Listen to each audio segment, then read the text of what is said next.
Oi gente, tudo bem? Eu sou o professor Edmar, aqui da disciplina de Sociologia para a terceira série e nós vamos começar a nossa disciplina fazendo uma retomada dos conteúdos anteriores, algumas coisas que vocês estudaram no ano passado. Então, o que a gente vai fazer hoje? A gente vai fazer uma retomada, relembrando os conceitos de cultura e diversidade cultural. Então, o que se entende dentro da sociologia como cultura?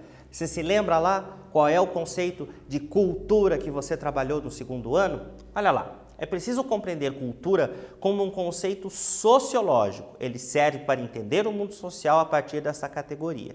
E aí eu faço uma pergunta, você tem cultura? E aí, será que você tem ou será que você não tem? Será que eu tenho ou será que eu não tenho?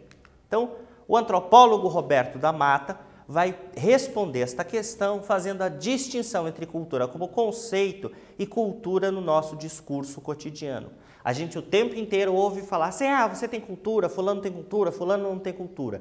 Isto é diferente do conceito. E o Roberto da Mata vai fazer essa distinção. Presta atenção, olha lá. Cultura no nosso discurso cotidiano diz respeito àquilo que entendemos como arte, literatura, música, quadros de um determinado tipo. Aqui podemos dizer que cultura é um atributo de classificação. Alguém tem e alguém não tem. Então, por exemplo, vamos pensar na distinção entre cultura erudita e cultura popular.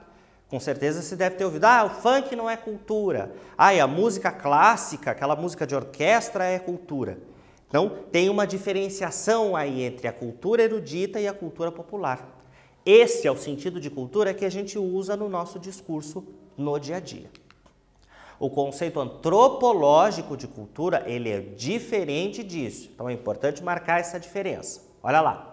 Cultura refere-se a, anota isso lá no seu caderno, um mapa, um receituário, um código através do qual as pessoas de um dado grupo pensam, classificam, estudam e modificam o mundo e a si mesmas.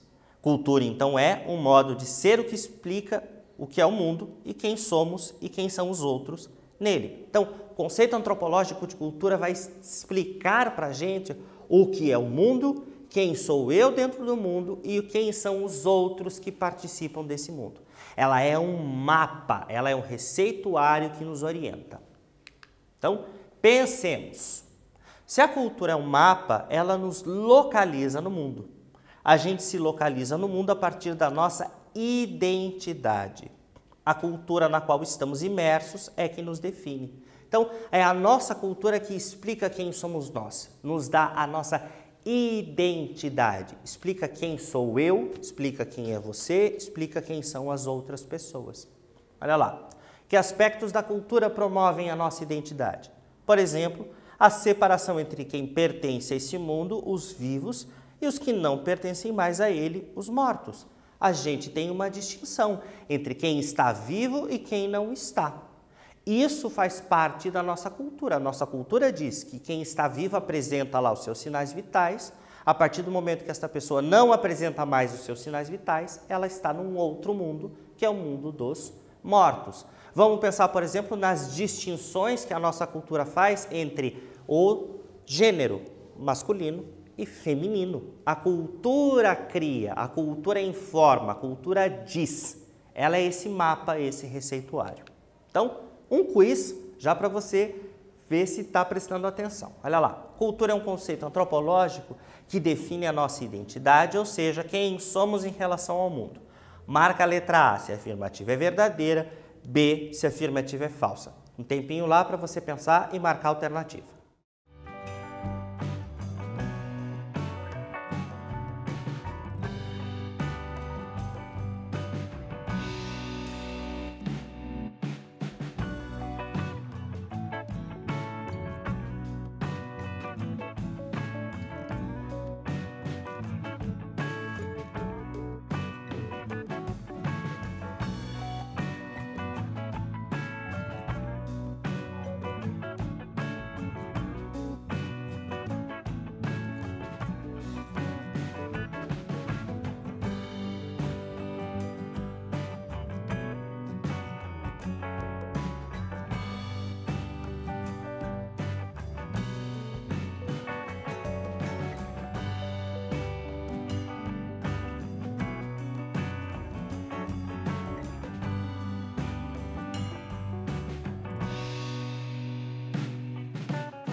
E aí, o que é que você marcou? Verdadeiro ou falso? Vamos ver a resposta correta? A afirmativa é verdadeira. Sim, cultura é aquela que vai promover a nossa identidade. Ela vai dizer quem nós somos no mundo em que vivemos. Então, olha lá. Ao mesmo tempo em que a cultura define quem eu sou, a identidade, ela também define quem não sou, ou seja, quem é o outro. Este outro, que está em outro mapa, em outra cultura, é reconhecido como outro. A isto chama-se alteridade. Então, olha só, eu sou eu, mas eu também não sou você. Eu não sou o outro, porque não existe só uma cultura, existem vários mapas que fazem parte do mundo. Então, eu me reconheço como eu e reconheço quem é diferente de mim, é o outro. Então, ao mesmo tempo em que existe identidade, existe alteridade. Reconhecer o outro como um outro, como ele mesmo. Por exemplo, reconhecemos que existem diferentes formas de entender a classificação dos animais. A vaca é um animal proibido para os hindus, ao mesmo tempo em que o porco é interdito aos judeus. Então, para a cultura ocidental, a vaca e o porco são dois animais que a gente pode consumir sem nenhum problema. Para outras culturas, outros mapas, existe uma interdição, uma proibição. Então, o que explica, portanto, o mundo em que vivemos e construído por nós, só pode ser entendido e explicado a partir da cultura. Então, é a cultura que explica o mundo em que vivemos, como ele funciona. Isso faz com que a cultura seja ferramenta para refutar e negar determinismo biológico e determinismo geográfico. Vejamos o que são e como é a cultura que, na verdade, pode compreender como se constrói e como funcionam as relações sociais. Então, olha só, o mundo em que a gente vive não pode ser explicado só a partir da biologia ou a partir da geografia. A biologia e a geografia não vão explicar as relações sociais. Quem vai explicar isso é o conceito antropológico de cultura. Vamos ver como é que a cultura, então, ela derruba esses determinismos. Então, determinismo biológico. Abre aspas. Muita gente ainda acredita que os nórdicos são mais inteligentes, que os alemães têm mais habilidade para mecânica e que os brasileiros são preguiçosos. Frase lá do professor Roque Laraia. Então, será que é por causa disso? O alemão é naturalmente, porque ele nasceu na Alemanha, mais habilidoso? O brasileiro é naturalmente mais preguiçoso? Não, olha lá. Lembram-se da perseguição dos nazistas na Alemanha aos judeus por serem considerados uma raça inferior?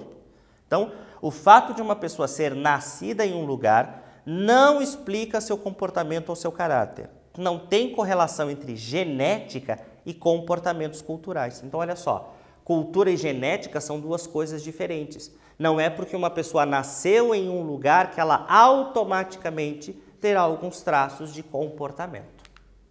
E o determinismo geográfico? Presta atenção lá. Tomemos, por exemplo, os lapões e os esquimós. Habitam a calota polar norte. Vivem, pois, em ambientes geográficos muito semelhantes, caracterizados por um longo e rigoroso inverno. Os esquimós constroem suas casas iglu, cortando blocos de neve e amontoando-os no formato de colmeia. Os lapões, por sua vez, vivem em tendas de pele de rena. Também, lá exemplo trazido pelo professor Roque Laraia. Está aqui, ó, um iglu construído pelos esquimós e uma tenda construída pelos lapões. Espera aí, eles moram no mesmo lugar, que tem características climáticas que são muitíssimo parecidas. Então, o que é que faz, então, com que eles construam dois estilos de casa que são completamente diferentes? Então, olha só, não é a geografia que vai determinar, não são as características do clima que vão determinar a construção das casas. É a cultura, são os aspectos culturais de entendimento do qual é a melhor casa. Então, dois grupos que vivem em ambientes que têm características similares desenvolvem diferentes formas de habitação e de morar. O clima, portanto, a geografia, não explica como os seres humanos constroem e entendem o que é e o que seria a moradia mais apropriada. A possibilidade de entender como isto pode ocorrer está na cultura. Então, cultura, culturas, a gente fala no singular ou no plural. Existem, então, diferentes maneiras da humanidade construir suas formas de relação entre si, com os outros e com o ambiente que o cerca. Nesta relação, podemos dizer que há uma pluralidade de cultura, ou melhor, culturas. Assim sendo, na antropologia, falamos sempre de cultura no plural. E é isso que a gente chama de diversidade cultural. Ela representa a diversidade da experiência humana no planeta. Você já parou para pensar por que a gente não é todo mundo igual? Por que existem diferentes culturas? É isso que constitui a nossa experiência humana no planeta. O mundo existe e sobrevive graças à diversidade cultural, à existência de uma pluralidade de culturas. É bastante importante que você entenda isso. Então, vamos ver se você entendeu mesmo? Olha lá o quiz. A diversidade cultural constitui o fundamento da experiência humana no mundo, sendo a partir dela que se construíram as diferentes versões da presença humana no planeta. Marque letra A se a afirmativa é verdadeira, B se a afirmativa é falsa, ok? Tempo lá para você pensar e marcar a alternativa.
E aí, verdadeiro ou falso? O que é que você marcou?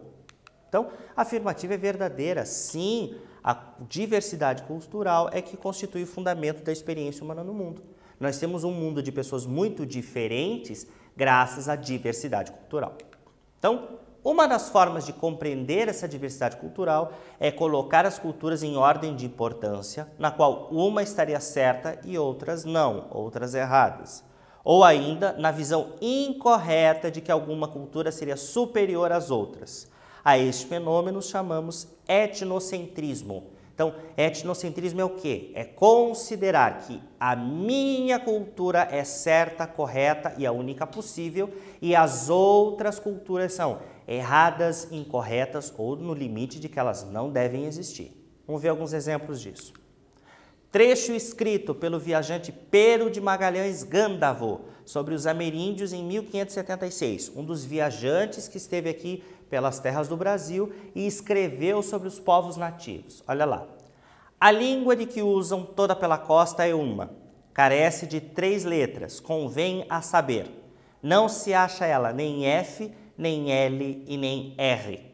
Coisa digna de espanto, porque assim eles não têm fé, não têm lei e não têm rei. E desta maneira vivem desordenadamente, sem terem além disto conta, nem peso, nem medida. Então olha lá, o Pero de Magalhães Gândavo está definindo os nativos pelo que eles não têm. Eles não têm fé, eles não têm religião, eles não têm rei, eles não têm uma autoridade central e eles não têm lei. Então eles são uma sociedade atrasada.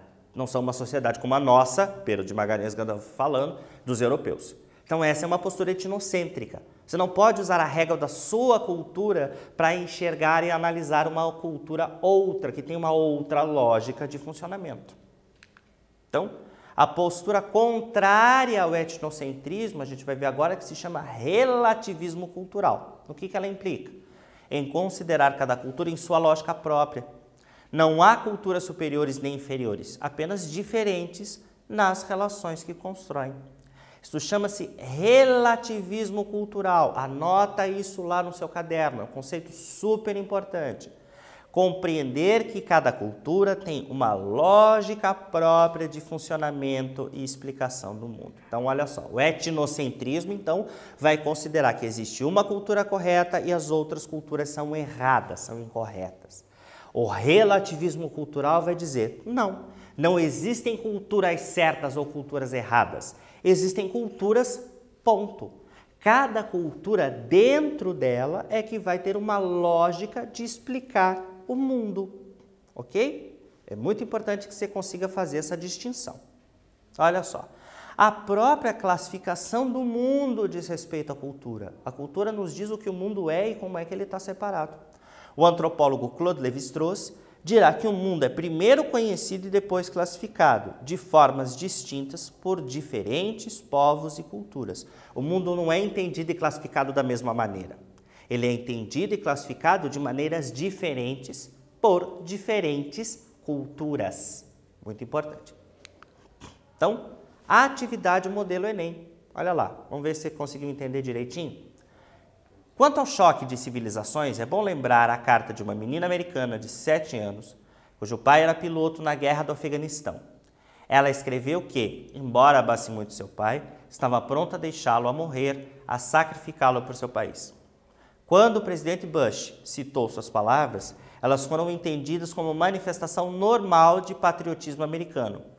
Vamos conduzir uma experiência mental simples e imaginar uma menina árabe, maometana, pateticamente lendo para as câmeras as mesmas palavras a respeito do pai que lutava pelo Talibã. Não é necessário pensar muito sobre qual teria sido a nossa reação. Texto lá do Zizek. Olha, tem uma comparação entre as experiências de mundo aí. Vamos para as alternativas. A situação imaginária proposta pelo autor explicita, ela quer trazer, ressaltar o desafio cultural do, letra A, prática da diplomacia, B, exercício da alteridade, C, expansão da democracia, D, universalização do progresso e conquista da autodeterminação. Vamos lá, vamos ver se você aprendeu. Pensa um pouquinho e marca a alternativa. Vamos ver se você vai acertar. Tempo lá para você.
Será que você acertou? Vamos ver a resposta correta da atividade modelo Enem. Exercício da alteridade. É imaginar que existe um outro que tem uma outra cultura, uma outra lógica de entender o que é o mundo. Então, relativismo cultural. Então, por exemplo, há diferentes classificações culturais sobre quais os animais que se pode e não se pode comer, né? Então, olha lá. Os franceses se alimentam de carne de cavalo e os chineses comem cachorro. A nós isso causa horror. Com certeza eu falei isso, você em casa deve ter pensado assim, nossa, comer cachorro, comer cavalo, que estranho, que diferente. Por que isso é horroroso para a gente e é perfeitamente compreensível no caso, por exemplo, dos franceses ou no caso dos chineses? Por que é que isso acontece? Você já parou para pensar? Quem vai explicar isso é a cultura. Então, olha aí. Cada cultura estabelece seus critérios de comestibilidade. Na nossa cultura, para o antropólogo Marshall Sahlins, quanto mais perto da nossa família, mais longe de ser comestível. Então, pensa, por exemplo, no inglês, que tem uma distinção entre as palavras pet e animal. O pet, o nosso bichinho de estimação, é alguém que está muito perto da nossa família. Você não vai matar seu cachorro, seu gatinho, seu papagaio, né, para poder comer este animal, porque tem uma relação de familiaridade com ele. Os animais que a gente come, que a gente preda, a vaca, o boi, o porco, a galinha, eles são animais que estão afastados desta relação. Por isso é que é permitido para nós que nós possamos comer esses animais. Então, pensa, por exemplo, como é a cultura que vai organizar estas relações. Isso não está dado pelo caráter biológico dos animais. Ele está dado justamente por uma classificação cultural. Então, é a cultura que diz, por exemplo, que é estranho e que não é estranho comer. Muito importante que você preste atenção nisso. Então, nessa aula, o que nós fizemos? Nós fizemos uma retomada de tudo isso que você já viu lá no ano passado, falando sobre cultura e diversidade cultural. E na próxima aula nós vamos iniciar as nossas discussões do terceiro ano, falando sobre poder, política e Estado, falando sobre o conceito de poder dentro da sociologia. Então, está aqui as referências da nossa aula, o link das imagens utilizado e a gente se vê nas nossas próximas aulas. Um abraço para você, fique bem e até lá!